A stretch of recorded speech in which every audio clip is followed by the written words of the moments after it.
صلی اللہ علیہ وسلم. الحمدللہ رب العالمین والصلاة والسلام علی سید المرسلین. اما بعد فاعوذ باللہ من الشیطان الرجیم. بسم اللہ الرحمن الرحیم. الصلاة والسلام علیک یا رسول اللہ وعلی آلک واصحابک یا حبیب اللہ. الصلاة والسلام علیک یا نبی اللہ وعلی آلک واصحابک یا نور اللہ.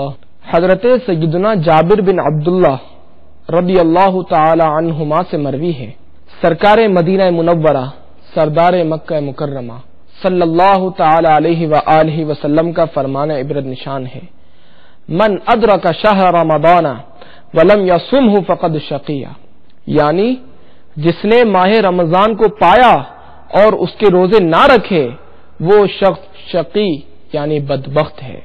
ومن ادرک والدیہ او احدہما فلم یبرہ فقد شقی، جس نے اپنے والدین یا کسی ایک کو پایا اور ان کے ساتھ اچھا سلوک نہ کیا وہ بھی شقی یعنی بدبخت ہے. ومن ذکرت عندہ فلم یصلی علی فقد شقی، اور جس کے پاس میرا ذکر ہو اور اس نے مجھ پر درود پاک نہ پڑھا وہ بھی شقی یعنی بدبخت ہے. صلو علی الحبیب صلی اللہ تعالی علی محمد. میرے مدنی چینل کے ناظرین، اس حدیث پاک میں 3 قسم کے اشخاص کی بدبختی و شقاوت کا ذکر کیا گیا ہے، جس سے ان 3 چیزوں کی اہمیت و افضلیت کا بخوبی اندازہ لگایا جا سکتا ہے. نمبر 1، ماہ رمضان مبارک میں عبادت کی کثرت. نمبر 2، والدین کی تابع داری اور ان کی خدمت. نمبر 3، مصطفیٰ جان رحمت صلی اللہ تعالی علیہ وآلہ وسلم پر درود و سلام کی کثرت. میرے مدنی چینل کے ناظرین، ان میں سے پہلی چیز رمضان المبارک ہے. خدا رحمان عز و جل کا کروڑ احسان ہے کہ اس نے ہمیں ماہ رمضان جیسی عظیم الشان نعمت سے سرفراز فرمایا. ماہ رمضان کے فیضان کے تو کیا کہنے ہیں، اس کی تو ہر گھڑی رحمت بھری ہے. اس مہینے میں اجر و ثواب بہت ہی بڑھ جاتا ہے. اس ماہ مبارک کا ہر دن اور ہر رات اپنے اندر بے شمار برکتیں سمیٹے ہوئے ہیں.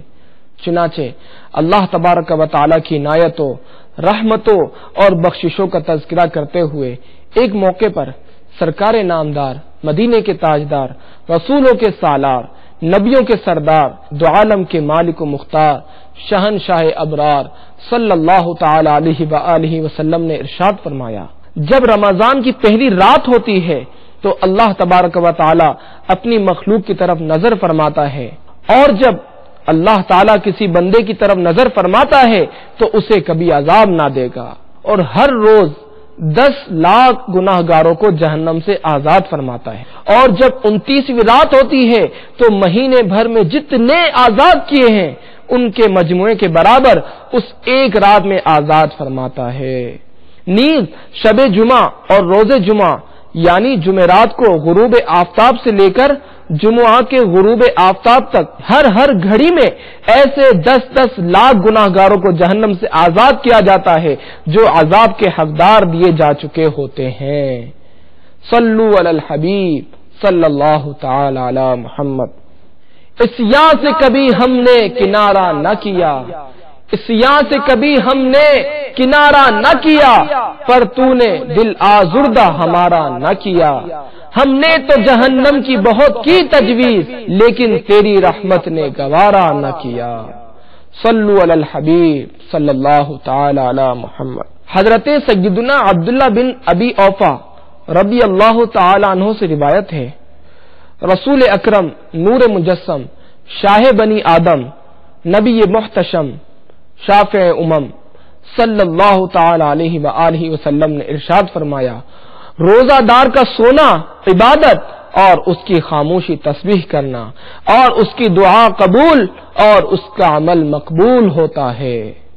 امیر المؤمنین حضرت مولا کائنات علی المرتضی شیر خدا کرم اللہ تعالی وجہہ الکریم فرماتے ہیں اگر اللہ عز و جل کو امت محمدی صلی اللہ تعالی علیہ وآلہ وسلم پر عذاب کرنا مقصود ہوتا تو ان کو رمضان اور سورہ اخلاص شریف ہرگز عنایت نہ فرماتا۔ میرے مدنی چینل کے ناظرین، اللہ تبارک و تعالی کو امت محمدیہ سے کس قدر پیار ہے کہ اس نے بخشش و مغفرت کے لیے انہیں رمضان المبارک عطا فرمایا، اور اس کے باوجود بھی اگر کوئی شخص اس ماہ مبارک کو پائے اور اس میں نماز و روزہ کا اہتمام کر کے اپنی بخشش و مغفرت نہ کروا سکے، واقعی وہ بہت بدبخت اور بد نصیب ہے۔ اللہ عز و جل ہمیں رمضان المبارک کا ادب و احترام کرنے کی توفیق عطا فرمائے اور ہمیں اپنے کرم سے خوش بختوں میں داخل فرمائے، آمین۔ صلو علی الحبیب صلی اللہ تعالی علی محمد۔ میرے مدنی چینل کے ناظرین، بیان کردہ حدیث پاک کے ضمن میں اہمیت و افضلیت کی حامل دوسری چیز والدین کی تابع داری اور ان کی خدمت کرنا ہے، اور اس کی عظمت کے لیے یہی کافی ہے کہ اللہ عز و جل نے قرآن پاک میں جہاں اپنی عبادت کا حکم ارشاد فرمایا، وہیں والدین کے ساتھ بھلائی اور احسان کا حکم بھی ارشاد فرمایا۔ چنانچہ پارہ 15 سورہ بنی اسرائیل کی آیت 23 میں ارشاد ہوتا ہے، بسم اللہ الرحمن الرحیم، وَقَضَى رَبُّكَ أَلَّا تَعْبُدُوا إِلَّا إِيَّاهُ وَبِالْوَالِدَيْنِ إِحْسَانًا إِمَّا يَبْلُغَنَّ عِندَكَ الْكِبَرَ أَحَدُهُمَا أَوْ كِلَاهُمَا فَلَا تَقُل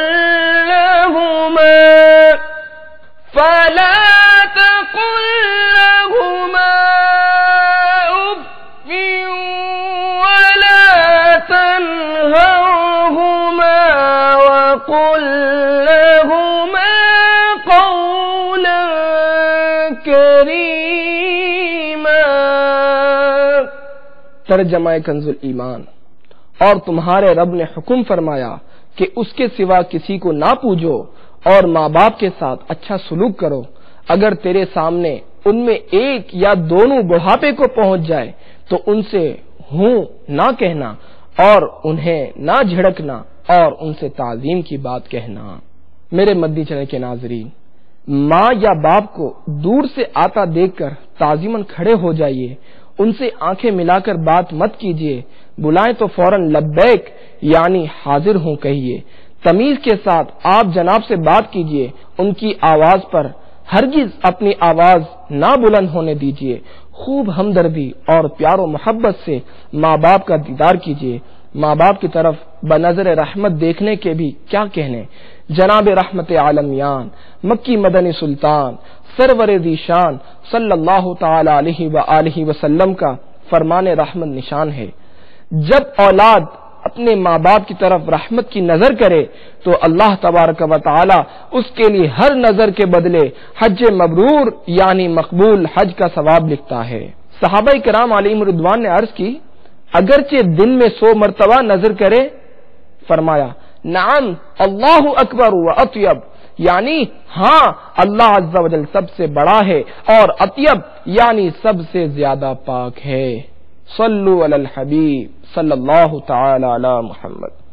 میرے مدنی چینل کے ناظرین، معلوم ہوا کہ والدین کے ساتھ احسان و بھلائی اور ان کی تعظیم و توقیر بہت ضروری ہے، تو جن خوش نصیب اسلامی بھائیوں کے والدین زندہ ہیں انہیں چاہیے کہ ان کا ادب و احترام کریں اور ان کی خدمت کو اپنے لیے باعث سعادت سمجھیں، اور ہو سکے تو روزانہ کم از کم ایک بار ان کی قدم بوسی بھی کریں۔ ہادی راہ نجات سرور کائنات شاہ موجودات صلی اللہ تعالی علیہ وآلہ وسلم کا فرمان جنت نشان ہے، الجنت تحت اقدام الامہات، یعنی جنت ماؤں کے قدموں کے نیچے ہے، یعنی ان سے بھلائی کرنا جنت میں داخلے کا سبب ہے۔ چنانچہ دعوت اسلامی کے اشاعتی ادارے مکتبۃ المدینہ کی مطبوعہ 312 صفحات پر مشتمل کتاب بنام بہار شریعت حصہ 16 صفحہ 445 پر ہے۔ والدہ کے قدم کو بوسہ بھی دے سکتا ہے۔ حدیث میں ہے جس نے اپنی والدہ کا پاؤں چوما تو ایسا ہے جیسے جنت کی چوکھٹ یعنی دروازے کو بوسہ دیا۔ صلو علی الحبیب صلی اللہ تعالی علی محمد۔ سرکار مدینہ منورہ صلی اللہ تعالی علیہ وآلہ وسلم کا فرمان عبرت نشان ہے، سب گناہوں کی سزا اللہ تبارک و تعالی چاہے تو قیامت کے لیے اٹھا رکھتا ہے، مگر ماں باپ کی نافرمانی کی سزا جیتے جی پہنچاتا ہے۔ اور تو اور مرنے کے بعد بھی ایسے شخص کا انجام بہت برا ہوتا ہے۔ چنانچہ منقول ہے جب ماں باپ کے نافرمان کو دفن کیا جاتا ہے تو قبر اسے دباتی ہے یہاں تک کہ اس کی پسلیاں ٹوٹ پھوٹ کر ایک دوسرے میں پیوست ہو جاتی ہیں۔ اللہ تبارک و تعالی ہمیں ماں باپ کی اہمیت سمجھنے کی توفیق بخشے اور ان کا ادب و احترام نصیب فرمائے، آمین۔ میرے مدنی چینل کے ناظرین، بیان کردہ حدیث پاک کی ضمن میں اہمیت و افضلیت کی حامل تیسری چیز درود پاک کی کثرت ہے کہ اس میں دنیا و آخرت کی سعادت ہی سعادت ہے، جبکہ درود پاک پڑھنے میں سستی باعث محرومی و ہلاکت ہے۔ جیسا کہ آپ نے حدیث پاک سماعت فرمائی کہ تاجدار مدینہ، راحت قلب و سینہ، فیض گنجینہ، صاحب معطر پسینہ، باعث نزول سکینہ صلی اللہ تعالی علیہ وآلہ وسلم نے ارشاد فرمایا، من ذکرت عنده فلم يصلی علی فقد شقی، یعنی جس کے پاس میرا ذکر ہو اور اس نے مجھ پر درود پاک نہ پڑھا وہ بھی شقی ہے یعنی بدبخت ہے۔ لہذا ہمیں بھی درود پاک کی کثرت کرنی چاہیے، اس کی برکت سے انشاءاللہ عز و جل ہماری شقاوت دور ہوگی اور ہمیں سعادتوں کی معراج نصیب ہوگی۔ میرے مدنی چینل کے ناظرین، درود پاک کی کثرت کا عادی بننے کے لیے ہمیں چاہیے کہ دعوت اسلامی کے مدنی ماحول سے وابستہ ہو جائیں۔ اللہ تبارک و تعالی سے دعا ہے کہ ہمیں دعوت اسلامی کے مدنی ماحول سے وابستگی عطا فرمائے اور سرکار دو عالم صلی اللہ تعالی علیہ وآلہ وسلم کی ذات اقدس پر خوب سے خوب درود پاک کی کثرت کی توفیق عطا فرمائے، آمین بجاہ النبی الامین صلی اللہ تعالی علیہ وآلہ وسلم۔ فیضان درود و سلام، فیضان درود و سلام۔